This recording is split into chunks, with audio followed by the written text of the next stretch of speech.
All right, we're live. It says we're live. Does it look like we're live yet?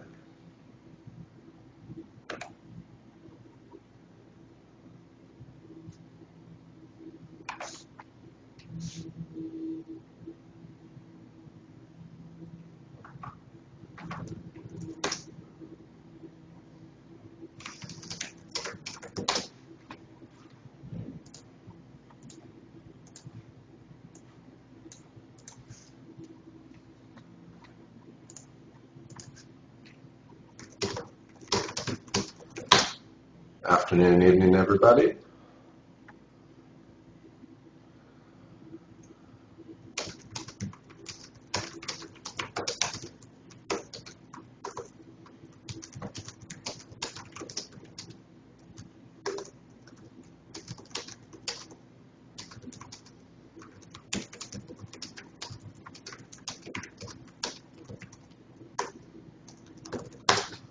How y'all doing today?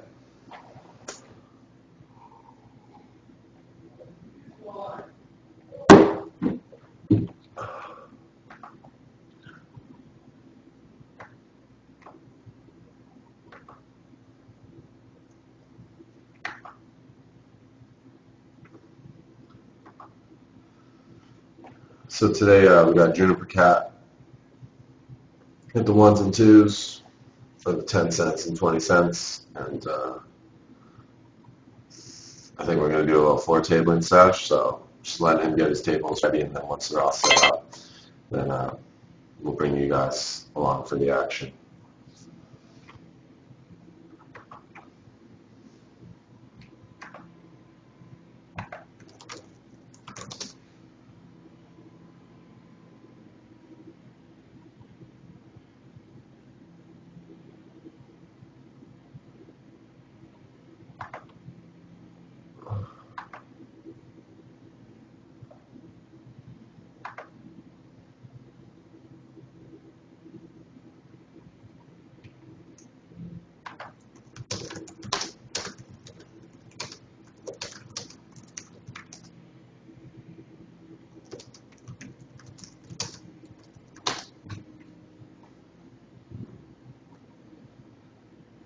I'll get that table at the bottom.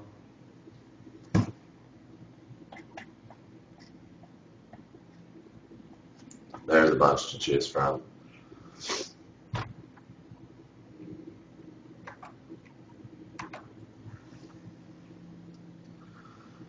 See, they actually, on the BetFair client, the tables spawn both at the top of the list and at the bottom of the list. The ones that are open at the bottom of the list are available to players on any on-game skin. The ones that spawn at the top of the list are only available to skins on the on-game 2 network, which includes BetSafe, BetSin, BetFair, and I believe Unibet as well.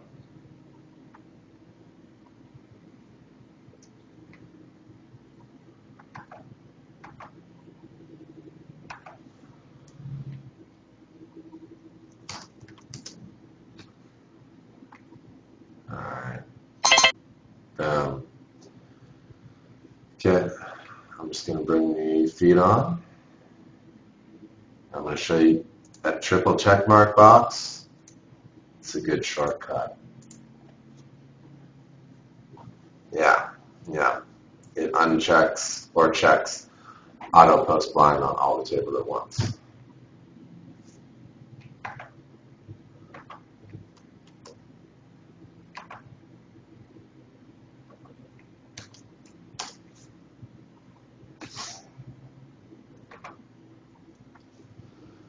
All right, we're live.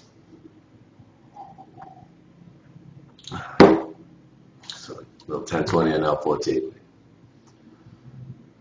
If you guys have any questions, throw them in the chat room. Unfortunately, Juniper's headset broke this morning. So once again, I'm going to be riding solo on the microphone. But next week, I'm going to say you're only allowed to be on the show if you want to keep me company in chat.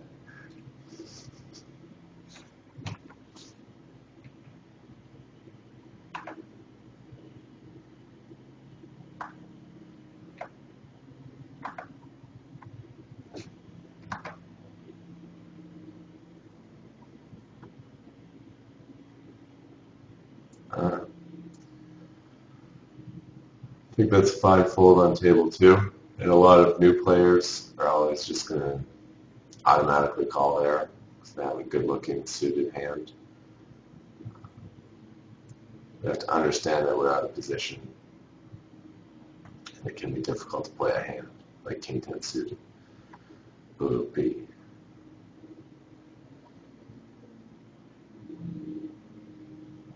So Juniper, if you got a sec, you'd be able to type me just like what stats you usually run out for like BPIP and PFR. Just curious, so I know what to expect.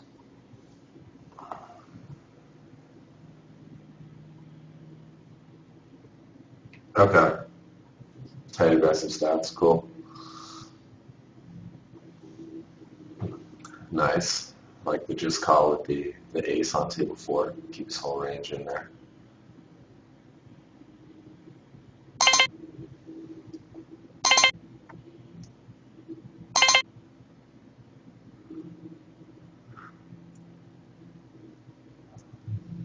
And then betting to build the pot's good. Checking's also an option, but if he's going to call the river, it's probably with the hand that would call the turn anyway, so might as well try to get in more money.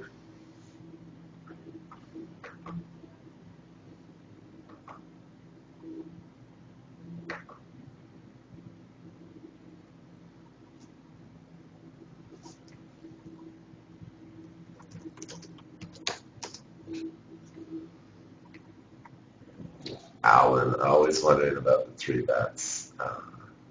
I think the King Jack on the button on table three was a better opportunity than the King 10 suited on table four.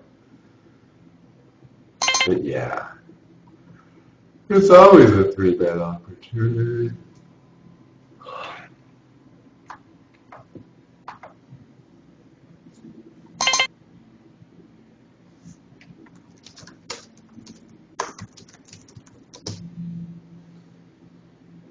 Interesting. Maybe a really small bet on table one. Yeah, nice.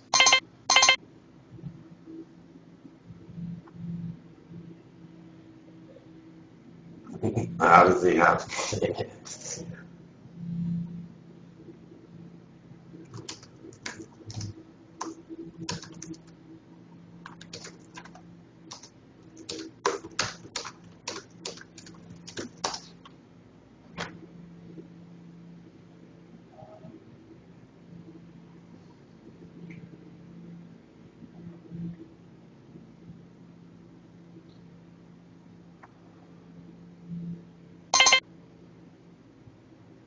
Yeah, I think I like the bet on table one. I feel like that board's better for our range than it is for his range, and if we check there, it's really hard to ever win the pot. And the hand like eights, like we might think we have some showdown value, but it's actually kind of bullshit. So I think betting on that board's good, but if it was like Jack 10x or maybe even Queen 10x, then less incentive to make a bet there.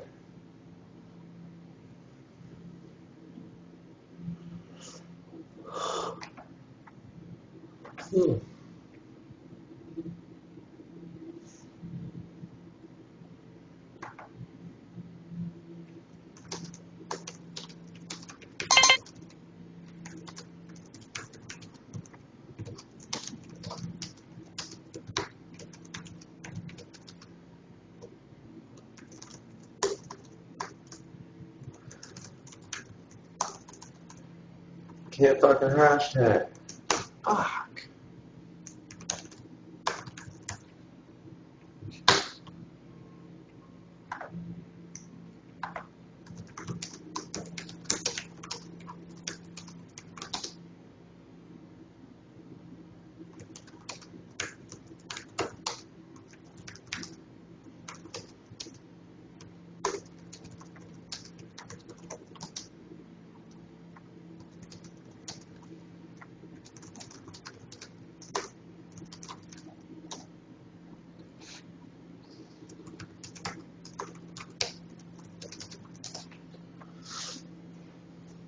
Nice walk with ace nine. Well played.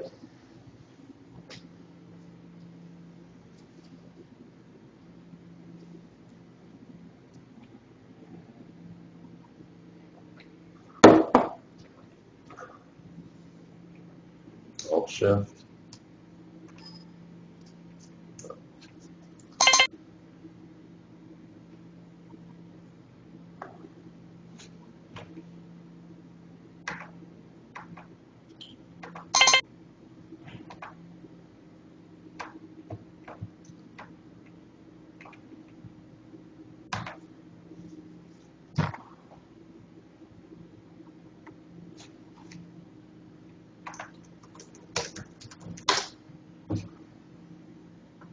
So Juniper, I'm just going to make a note of the hands I find interesting and unstandard.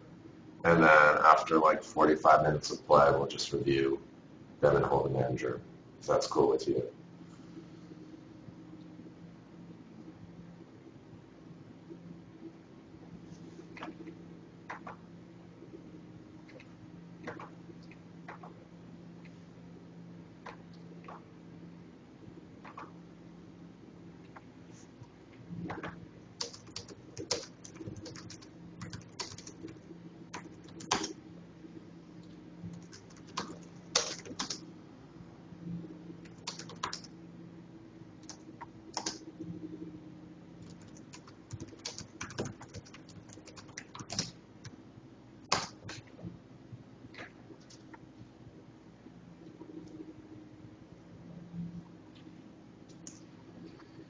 Get that reload in on table 3. You never know if you might get aces, kings, and lose out on 30 cents of value.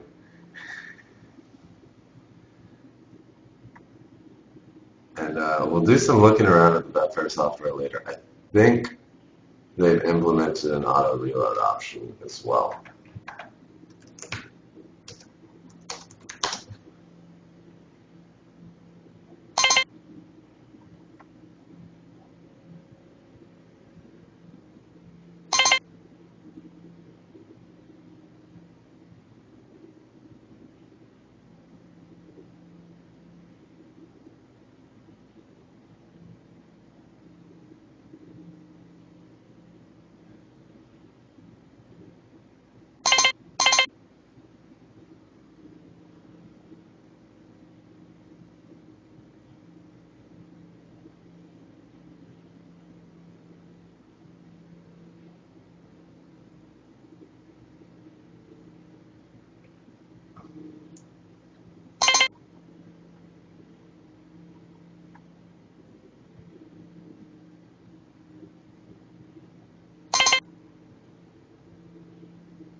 That's an awkward spot on table 4.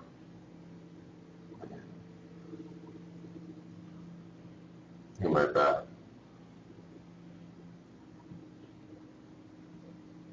Let's go with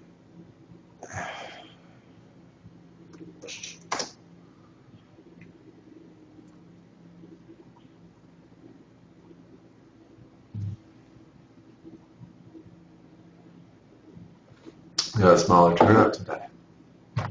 Does that mean we have more 10 NL players in the fans than we do 20 NL players?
Call or fold.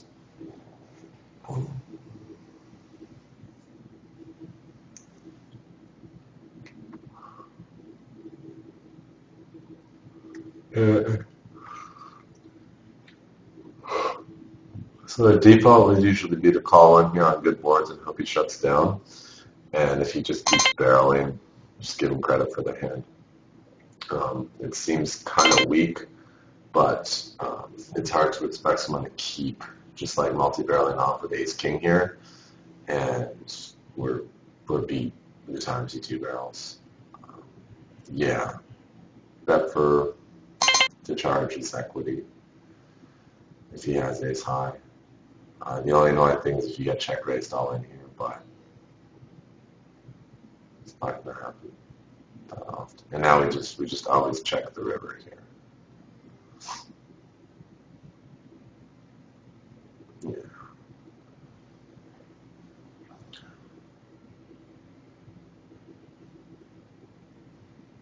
Is that a spot where you ever fold pre-flop?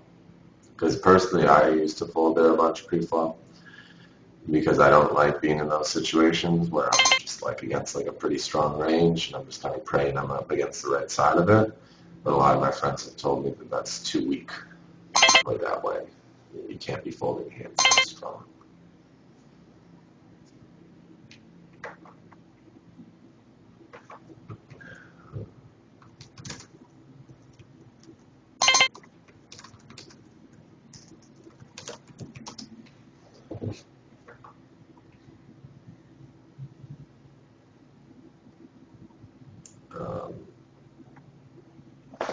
Might just call those queens. That guy's like super nitty so far.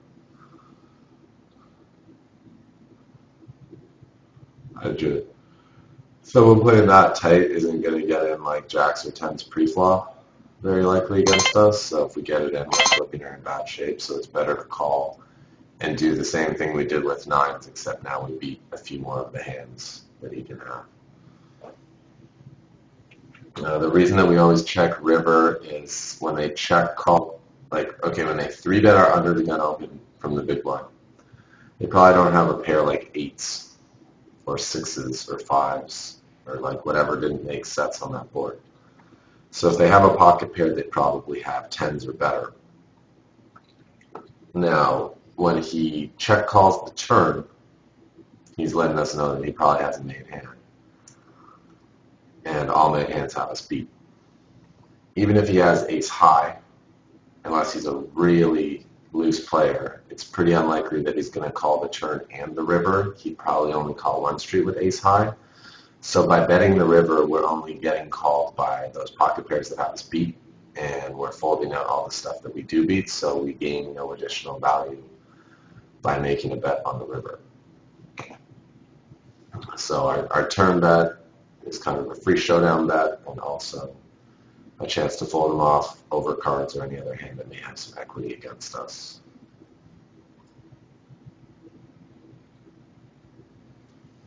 And yes, Captain said the 7 scared him. That's probably what slowed him down, definitely, because if we can have a 7 in our range pre-flop, we can definitely have a 7 in our range for calling out flop. And so if we have, like that's one of the worst cards for him when he has aces. It's the top card to pair. But if the 7 hadn't paired, he probably would have kept betting and we would have saved money, so we just would have folded. So it was actually kind of an unlucky turn card for us. Now, Juniper, if this guy on table 2 had like $10 behind instead of $4.50, would you have considered raising turn? I mean, play the hand first, get the money in, and chat me later. Got some spots. Nice job getting the maximum bluff money out of him.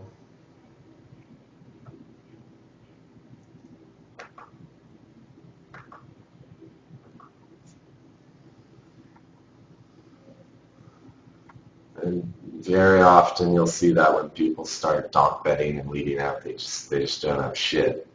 So if you have a hand that is very unlikely to get drawn out on, just call and let them bluff away because you gain no extra money by raising and folding them off their air, which is the majority of the range, and you have tons of value to be gained by just calling down and letting them just bet into you when they have 0% equity.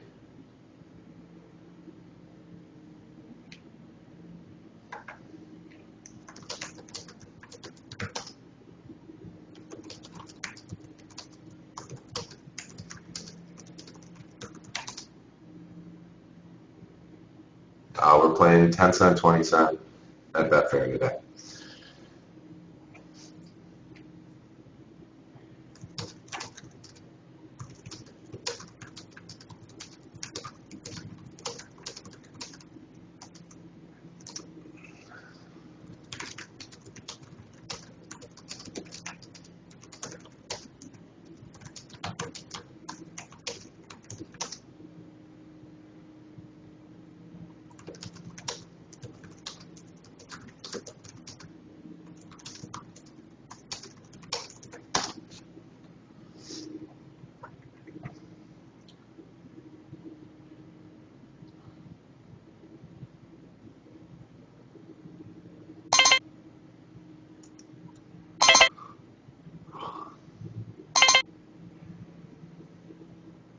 Yeah, I saw you thinking about it on table 3.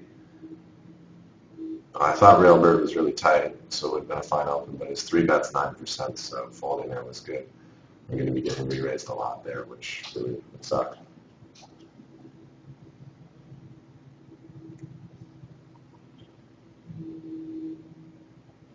If you want stats by position, just hover over whatever stat you're looking at. So like for BPIB, just hover over it instead of clicking, and then it'll break down BPIB by position.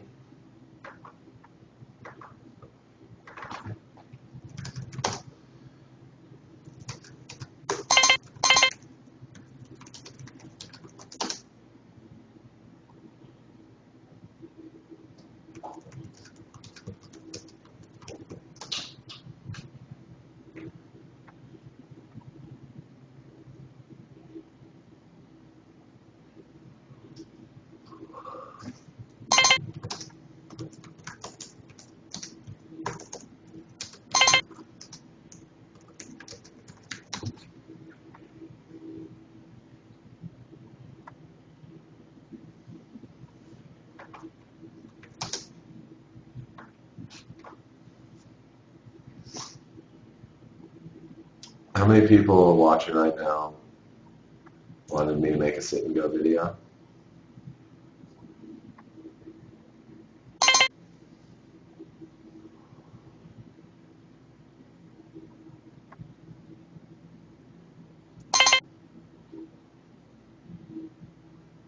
Okay, how would you guys feel if instead of me making a video, I wrote you a strategy article that will detail how to play all the various stages of the sit and go, covering some which hands to play at which stages, and then like which hands to shove and which hands to call with in late stages. Would that be sufficient as opposed to doing videos on them? Because I feel like I could get more information across in an article, and with that framework, you'd be fine to take it from there. Okay, I'll do that. I'm not the best at sit and goes, and in the moment of the game, like I don't think I make all the optimal decisions, so I'd rather just give you guys a framework and stick to making videos on what I'm best at.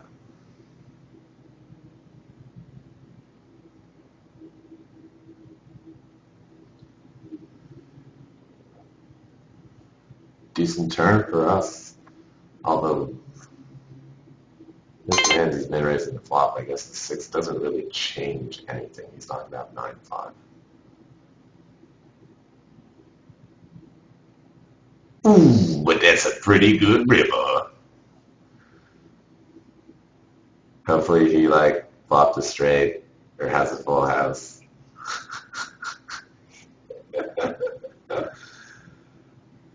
Side bets in the chat. Do you guys think we were beat before the river? I kind of do.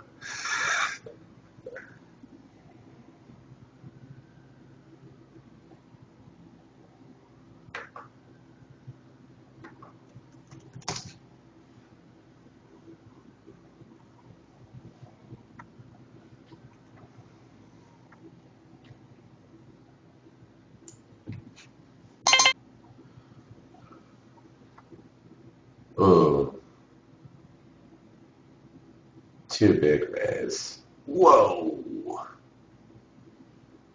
You just got yourself a gross spot. I'm not going to watch. You're timing out. Alright. The speed table for risky.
Oh man, I stopped paying attention for 1 second. We played a cool hand.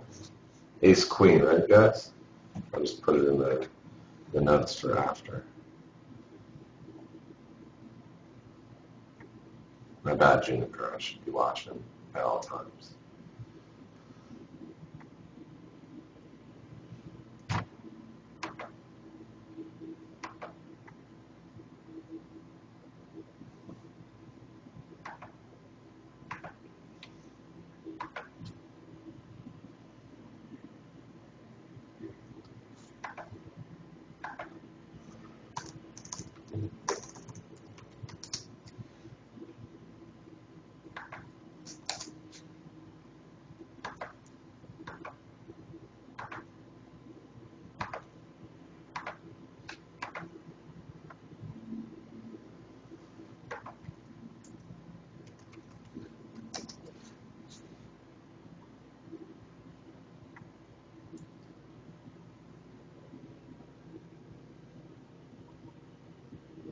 Juniper, you cool with 10 to 15 more minutes? And then we'll look at the hands.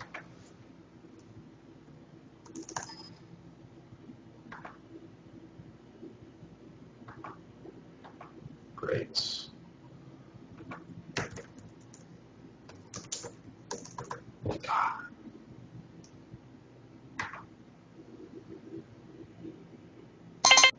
Three bet five. Can someone send an @ symbol into the chat for me, please? I think you got to get those jacks in. Dude's 4-bet range is 28.6%. Hurry up, though. Timeout, timeout. Fuck. God. Damn it. That guy's so out of line.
For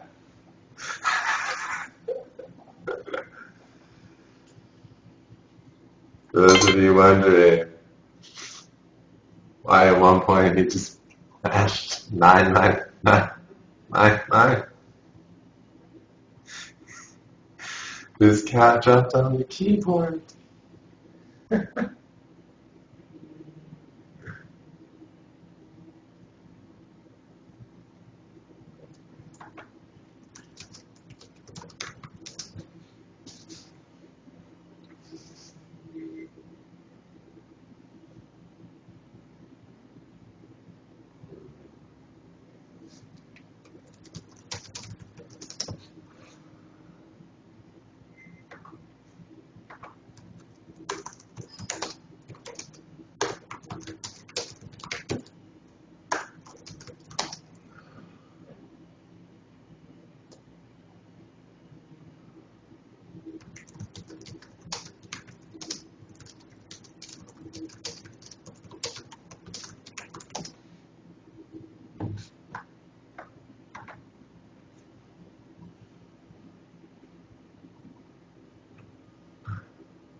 Take the mouse for 1 sec, Ron.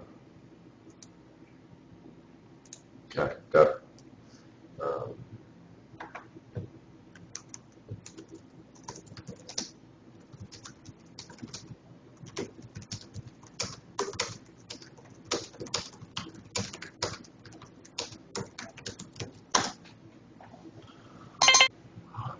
Even though that guy's tight, probably just 3 bet the ace queen, the hand's going to play reasonably poorly with a flat call.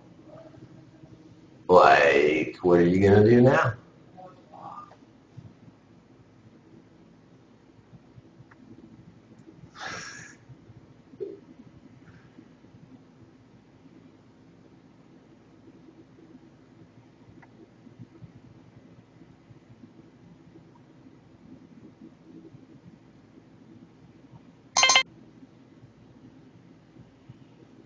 It's a good card.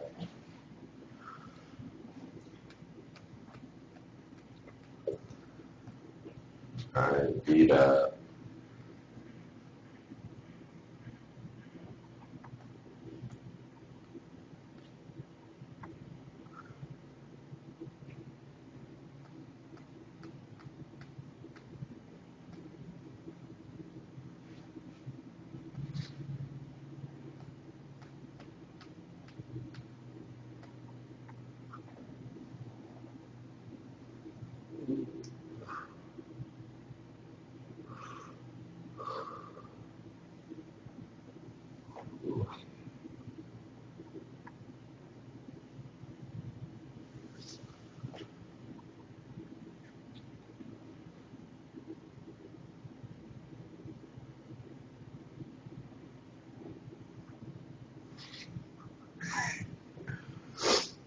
still laughing about that cat on the keyboard earlier. Wow, guys, check raise is 43%. If we were really feeling it, we could have like clicked back bluff there because he's check raising no matter what his two cards are. Be pretty ambitious now.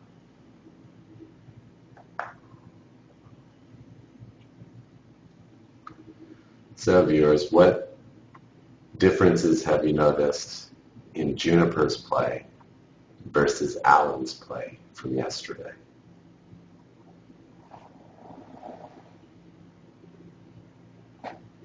Other than all the big pocket pairs, because that's not a stylistic thing.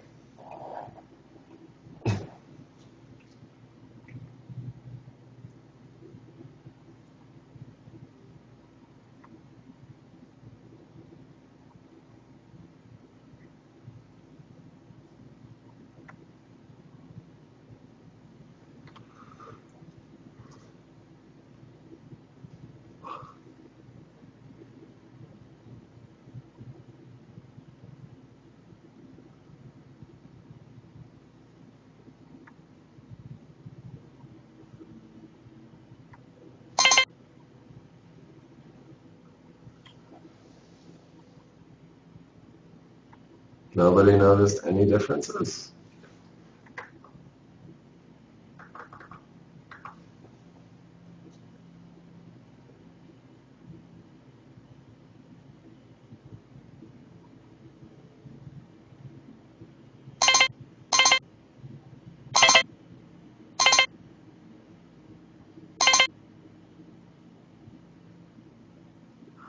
Getting a pretty good price there.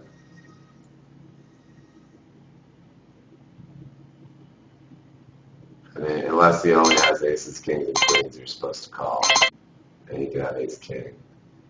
But he is playing 9-8, so I guess it's fine.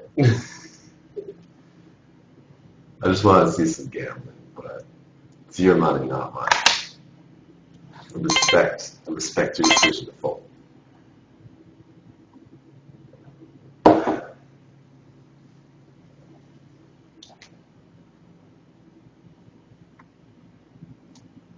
Blast.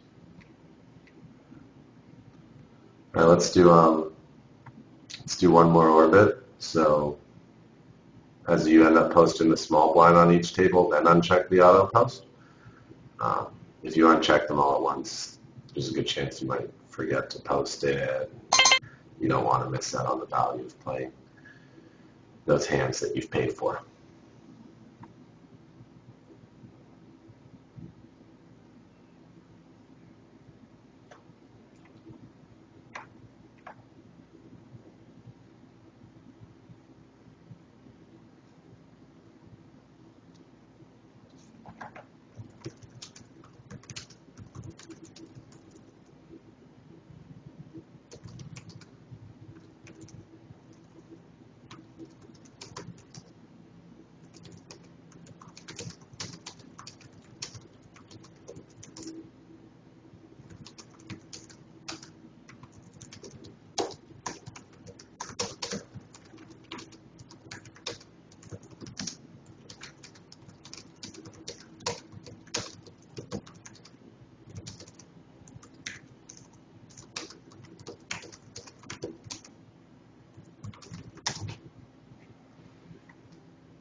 No, don't. No. You just posted the small blind and the big blind. So you now get to play from your button till you're under the gun. You've paid for those hands. So we want to take the worst thing we could do is post the blinds and not even get any of the hands we paid for. What happened?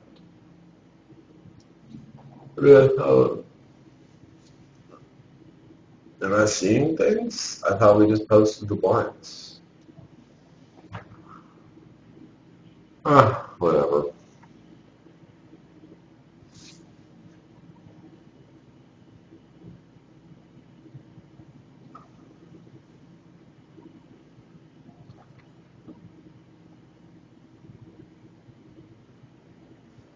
Alright. I'm going to play the last three hands.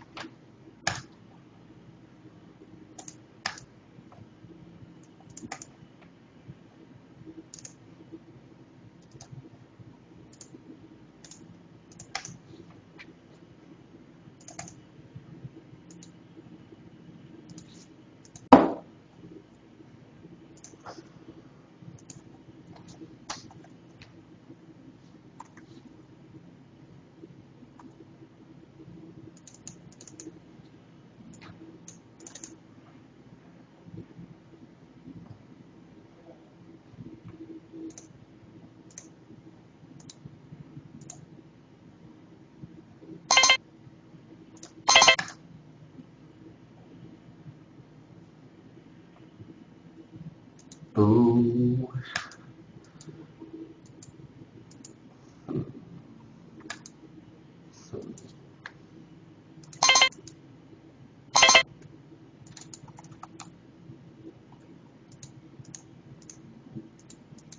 I was planning to check on that table anyway. And it's good since we timed out. He tried to like min bet to get us to auto fold because we were sitting down. So now we get a really good price on our draw. Good trick, right?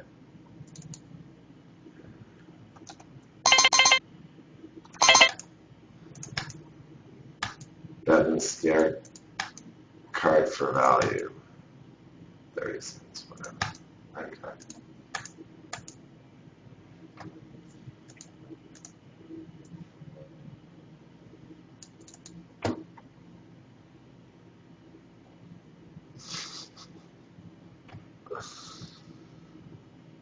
All right. One thing I wanted to look at on BetFair is if they have a auto reload option or not. So they do. If you go to settings on the top right corner of your BetFair client, they have preferred seat, which I think is a nice option. It allows you to sit on the same spot on every table so that you don't need to like aimlessly look around for where your cards are and where you should be paying attention to on each table. You're just always going to be in the same spot. And they just have auto buy-in, no auto rebuy. Well, you can save one step when you sit down to auto buy-in. I will show you guys a program that does the other stuff. But first, let's look at some hands. So I made a note of which hands we're going to look at. Most of them are big pairs. Juniper, solid play today. Like that you stayed out of trouble. I'm a little disappointed that you timed out when we should have gone all in. But hey, we won $7. It's not bad. Not bad at all.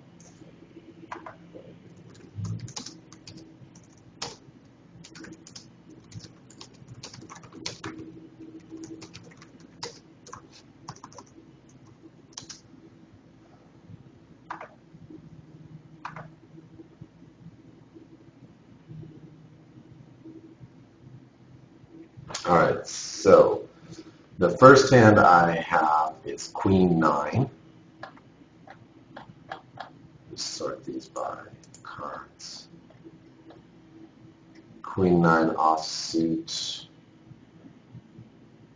This hand here.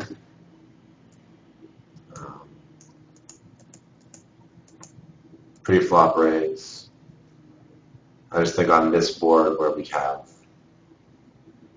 no showdown value, and we have the lead in the hand, and It's a paired board, so it's harder for him to hit it than if it was like a 3 different card board. I think that firing a c-bet here could be profitable. Not too much more than that. Just think that c-betting is probably superior than check folding here, but not by a lot.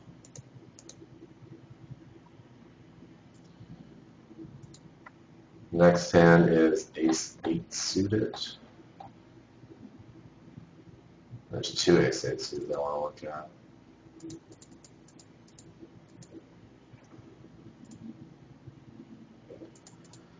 Same thing. I'm curious with 2 overcards, backdoor flush draw, backdoor straight draw, and on a 3 low card board where if your opponent's defended with high cards, they didn't connect, and if they defended with suited connectors or pocket pairs, there's going to be a lot of good cards that can come that you can barrel them off with. What are your reasons for not continuation betting on this board where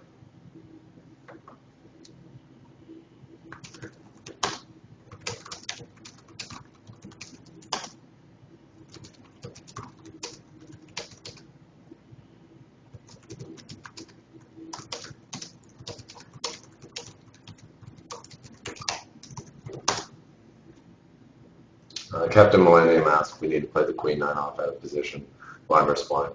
Folding's okay there. You can definitely go either way with that hand. Okay. Juniper says if it was heads up, he'd see that 100%. The fact that it's 3-way actually gives you more leverage. Like Massagrani, you're going to get check raised less frequently than you would in a heads-up pot because the first guy has to worry about the player behind him, and the second guy has to give you more credit for betting into 2 people. So, like, okay, if the deuce was a spade and you had no backdoor flush draw, I don't think it's as good, but I just think with all the good turn cards you can get, the fact that it's a great board for multi-barreling on. And then we have position, we could even have the best hand, and there are some better hands we can get to fold, like ace-jack, ace-queen will probably fold to a bet, especially 3-way, where it's heads up they might not, and like pocket 4s and shit are definitely going to fold here. So I think it's a bet.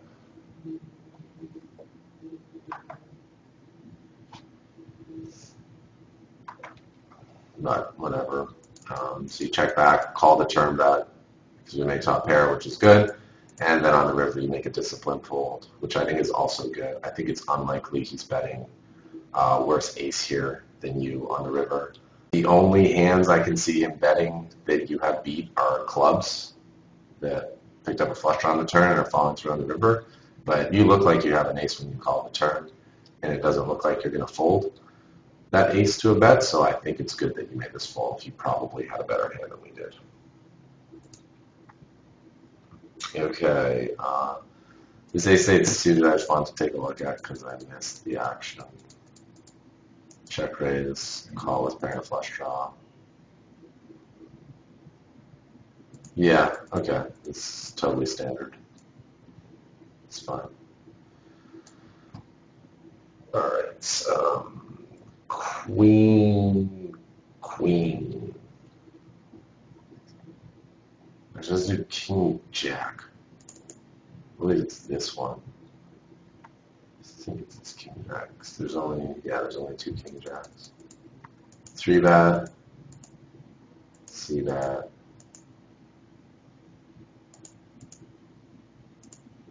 It's pretty standard. Never mind. Again, I'm just as busy getting distracted, so I missed this hand. But it looks pretty standard. He's 3-bet, a cutoff open with king jack. Oh, it's a hijack open? All right, that's a little loose for 3-betting then if it's a hijack open. The guy's more likely to have a decent range. I'd like to be suited here if I'm going to do that. Or maybe have a king-queen. And the fact that we're deeper stacked means we're at a bigger disadvantage by playing a re-raise pot out of position. So I would probably actually fold this facing an early position open. However, if the raise was from the cutoff or the button, Three betting's cool, but again, the deeper stacked I get, the less inclined I am to three bet these offsuit Broadway type hands due to reverse and flat odds. And you misread the action pre-flop, well, then it's understandable that we ended up in this spot. The post-flop was good.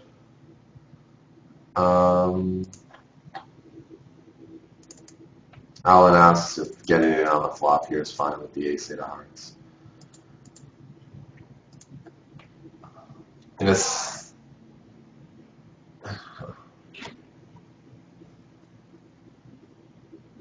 this were a 3-bet pot, I'd definitely be willing to get it in. In this spot, if we think he has sets, but there's only one set he could really have, fives, then getting it in would be bad. But given that there are a couple draws he can have, 9-10 of hearts, Queen-9 of hearts, Queen-10 of hearts, King-Queen of hearts, which we actually have in really bad shape, and against even Ace-Jack our equity is fine, and against like King-Jack or like Jack-5 or 5-8, we actually have pretty good equity. So because there are some draws that could get it in really bad against us, 3-betting and calling off on the flop here is okay too. It's only if we run it up against a set that we made a real bonehead play. I have 6-7 hearts too. Actually, I have all those possible draws that could get it in behind. Could be cool to 3-bet the flop, get it in, or shove over a turn bet is also an option. Because again, those draws still they haven't improved their equity either, and we still haven't beat. Good point, Alan. This is a board where fast playing the nut flush draw would be cool. Whereas if we had like 9-10 of hearts, we don't want to just fast play the flop because we don't dominate all draws and we can get it in really bad. So it's important to think if you are more likely to be dominating equity-wise or dominated when getting it in with a big draw. And even when getting in with like 2-pair or top pair and stuff, you got to think about how you're going to do equity-wise against your opponent. Well, we don't think he's going to fold, but if he has a hand that's not a set, we're actually like fine with getting it in. But also, if he has one of those draws and he hits, he's going to have a flush too, so we're still going to get all the money. So I mean, it really works both ways. But this is a hand that all the options are good, except folding.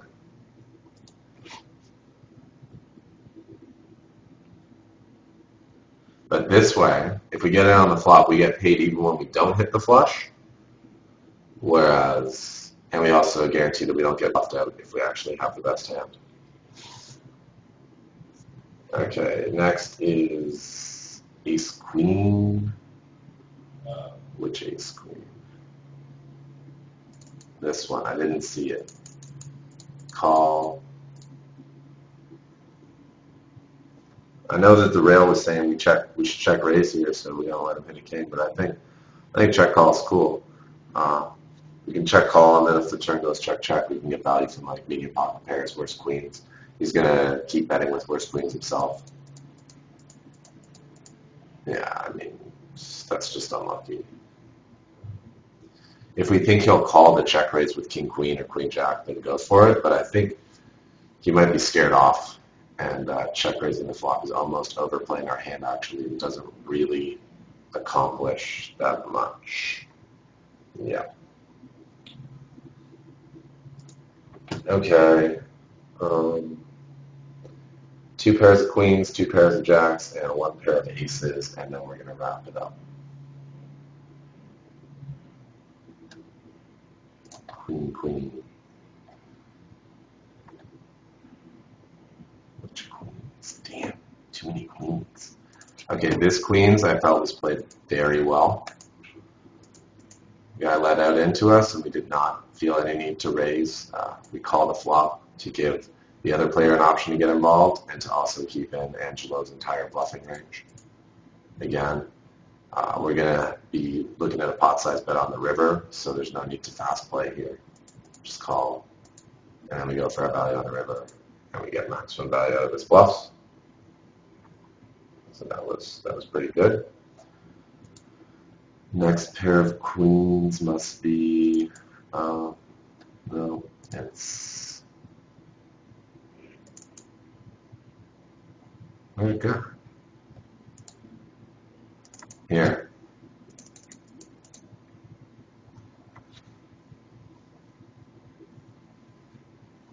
Raise size should probably be 3 times his raise.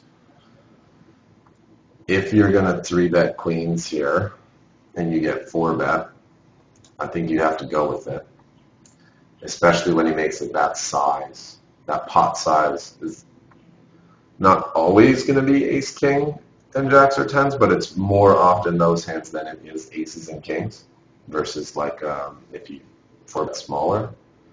But if we're going to 3-bet queens blind versus blind, we can't fold them, and we don't just like call, we just get it in.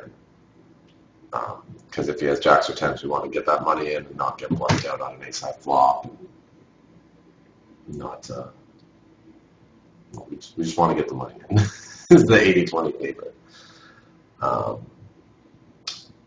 He was kind of loose, but he didn't have the 4-bet stats, so we didn't know.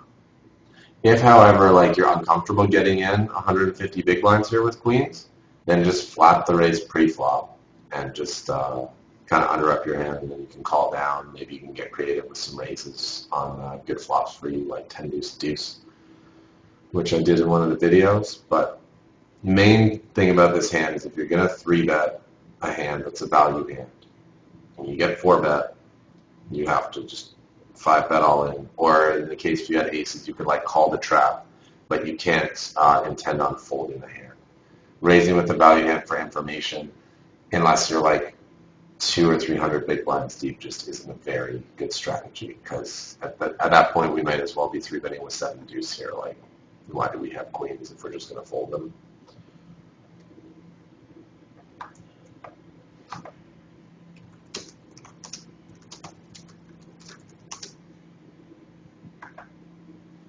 And if he's 4-bet bluffing here, and we can ship it in and fold him out, we're picking up like 50 big blinds here in our showdown, which is also a really good chip up.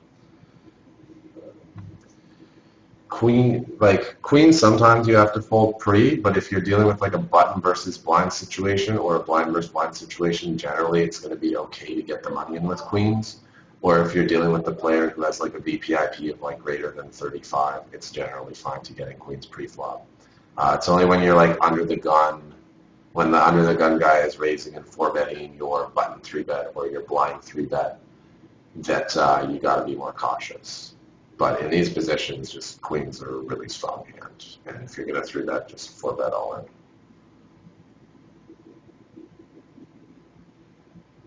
in. Okay. So now we're on to the jacks. There's 2 pairs of jacks. One is the exact same situation.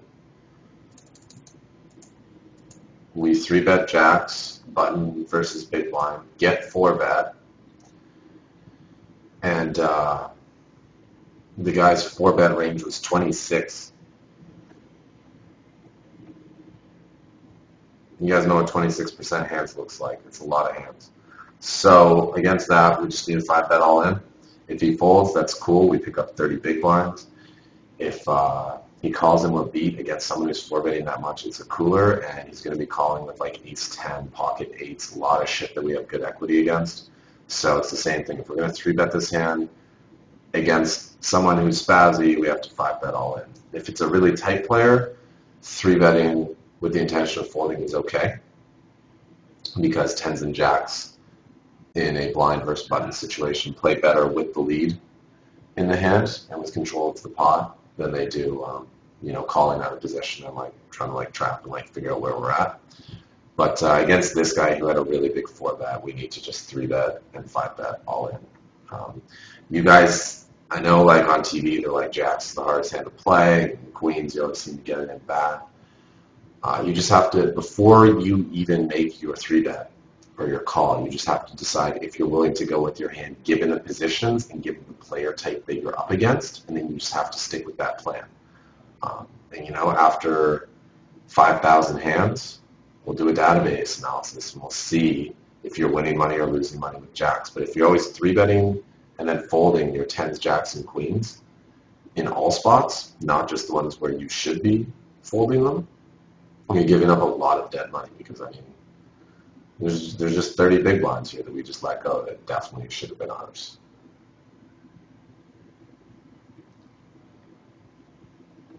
Okay. We did time it. I tried to grab the reins just in time to shove all in, but I was asleep at the helm. Okay, and the last hand is pocket aces. The guys on the rail don't think we were beat, but I think we were beat. Oh, we can't see his cards? Fuck. We'll never know. Should have checked hand history. I think when the guy min-raises flop here, he could have like queens, jacks, 10s, 9s, 6s, 5s, 7, 8. I think when he's still betting on the turn, actually, I guess he could still have those hands. I don't know.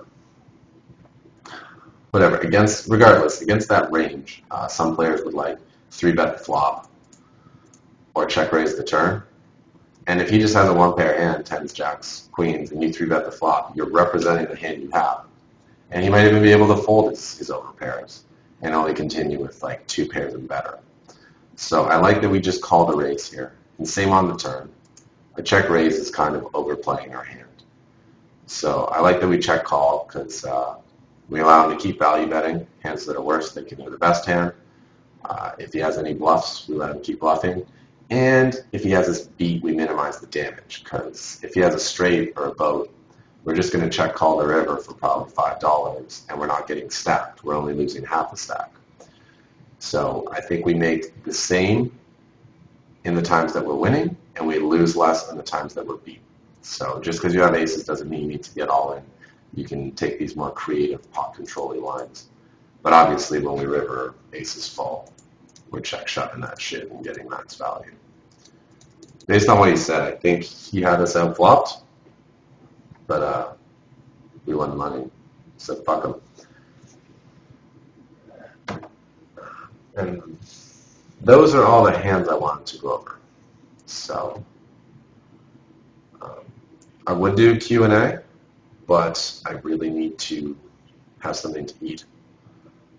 But if you guys hang out in about 20, 30 minutes, we're going to do another session with Ludwig. We're going to probably 2 or 3 table, 2 cent, 4 cent. And also for the start of that video, I'll be happy to field any questions you guys have from this session. So, write down on your notepads whatever, anything you want to ask me. And if you just hang out for a little bit, then we'll do another session shortly. I promised I'd show you guys that program. So, June, I'm just going to log you to BetFair there. You're all good.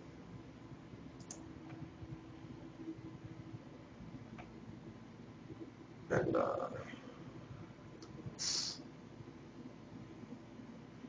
where are you? On machine. So, not a frail program. Way.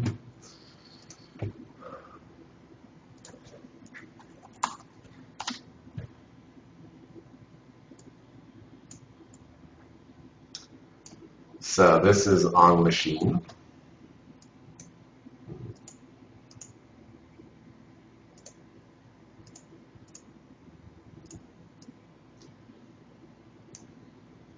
And it is available for purchase at onmachine.com.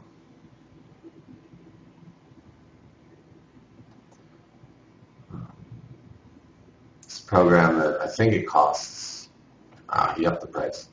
It's at $50 for one computer, $70 for 2. So if you guys have a friend, or if you make a friend, you could get it for $35. Now, what it does is it makes it easier to multi-table, and it makes it easier to just put in a lot of hands. So if you're like a 2 to 4 tabler, you don't really need it. But once you get up to like 6 to 8 or 12 tables, this program becomes very helpful. So first, you can see my cards, same as Hold Manager does that. That other stuff, whatever. Oh, there's the fold is check fold. So instead of just like auto folding or asking you like, hey, it's free to check, are you sure you want to fold? It will just automatically hit check for you there, so you'll never have that misclick. Cash games, you can tell it to wait for big blind and auto post. So that's cool, you know, if you just have these two options checked, you can sit at a table and not have to, you know, say, oh, wait, and then try to click yes at the right time. It'll just automatically come in at the perfect time. And this is cool. I didn't know about this feature before. Tourneys, you can have all your information kind of popped up on your table rather than having to check the lobby. Rebuy. This one's great.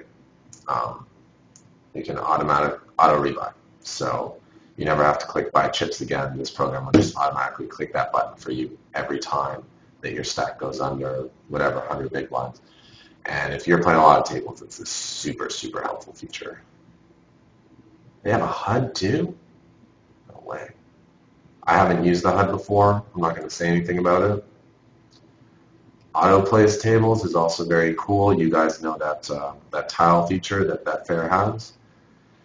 I believe that this auto place allows you to set up custom layouts with custom table sizes so that every table you open will just snap into place.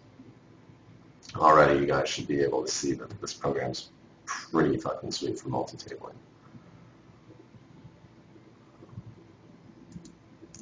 So here you can have preset raise sizes, although Betfair has that option already there. So this one isn't the awesomeness, but it's cool. Modding is very cool. You can make your software look however you want. So for example, I'll show you guys what mine looks like. You have 7 different background tables to choose from. You have 10 different sets of cards to choose from. You can change what the action buttons look like. You can change what the cards look like. Dealer button. Pretty much everything.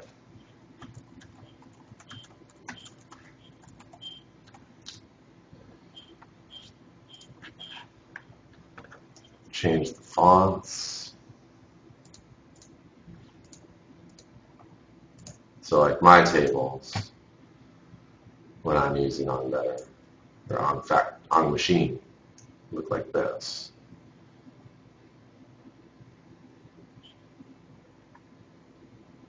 And like I think the Betfair look is pretty clean, but some people don't love it, and the fact that you can just change every single setting on these tables to make them look exactly how you want them to look is quite nice. Then there's hotkeys. Like I set the right button to be, actions. So, you know, I have right-click fold, so I don't have to find the fold button. I can just right-click on the table and the hand's gone. If you don't like F1, F2, F3, you can use different buttons for those. Manual reload. If you want to see whole marked cards, you can hit a button instead of having it pop up every time. Sit out all tables, wait for BB on all tables. Like you can see that this program makes mass grinding much easier. So if anyone is interested in that, the On Machine is available at www.onmachine.com, and I would encourage you to, you know, make a friend, discuss before doing it, because I mean, you can save $15. Why not? Anyway, I'm going to end this stream, but we'll be back in 30 minutes or so for another one. So hope some of you guys stick around.